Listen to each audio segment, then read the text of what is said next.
magandang araw ulit sa inyo mga ka-travelers. Yan, bagong vlog na naman natin to.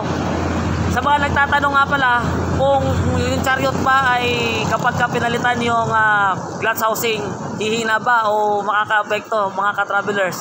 So ipapakita ko sa inyo kung ano na naman o kumusta yung kargada natin ngayon.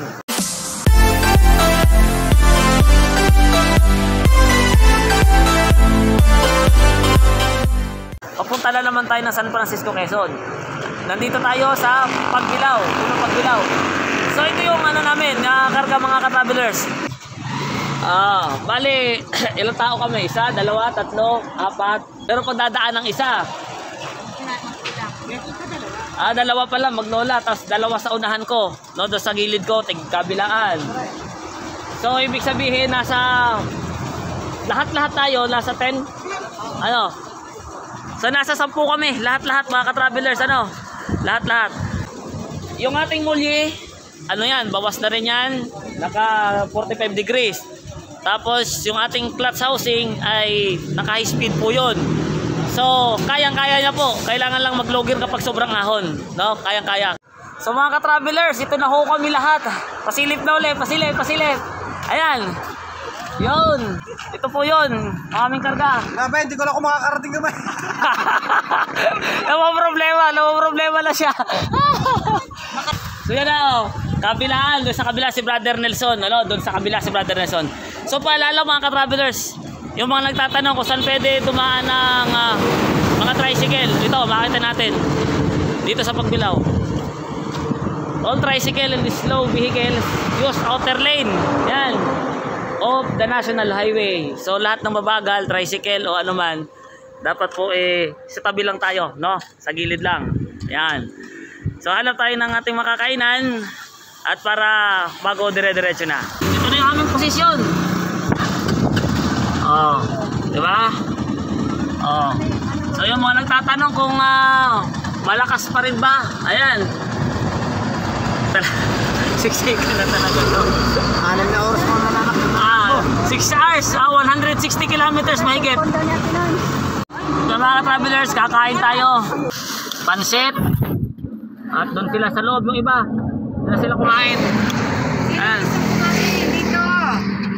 Yung mga gusto daw kumain, bigyan na lang yung plato nyo. Yan.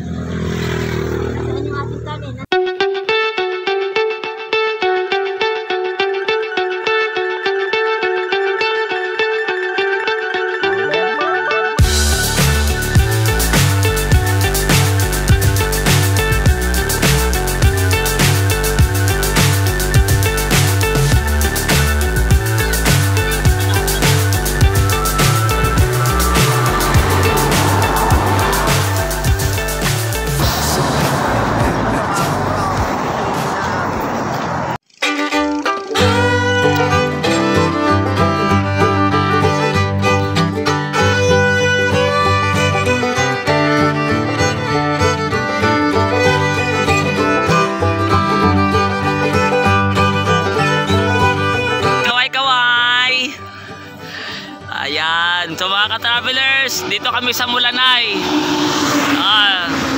Nagano kami pang hapunan muna bago dumiretso. Kaya Mar, kumusta kaya ito?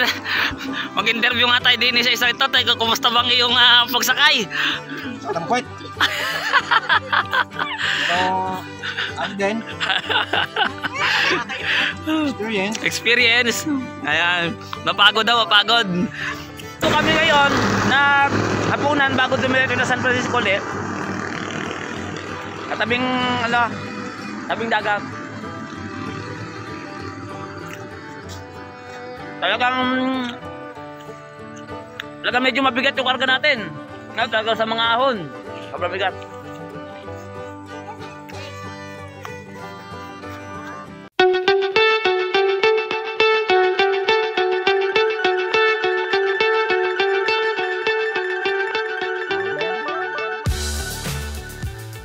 So sa mga nagtatanong po kung ilan na pong kilometro natatakbo ng chariot natin, ito po mga ka-travelers.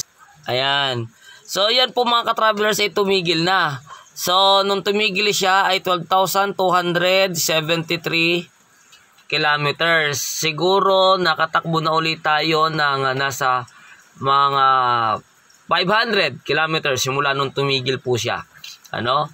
So 12,700 plus ang ating natakbo na po simula nung ating kunin si Chariot.